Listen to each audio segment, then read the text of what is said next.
অনেকেই আছেন যারা ডিনারে বা লাঞ্চে ভাত রুটি খাওয়াটা একদম পছন্দ করে না। আজকের রেসিপিটা তাদের জন্যে।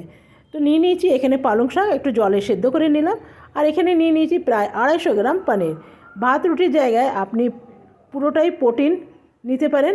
তো এইখানে নিয়ে নিয়েছি আমি পনির দিয়ে ভালো করে পেঁয়াজ, রসুন, আদা, জিরে আর খুব মিনিমাম তেল দিয়ে আমি বসালাম।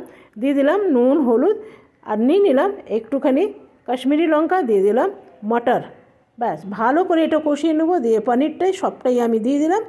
আর দেখুন পনির রান্না আমার রেডি। আর এইখানে দিয়ে দিলাম একটু ঘিয়ের তাড়কা উপর থেকে। ব্যাস আমার রেডি হয়ে গেল।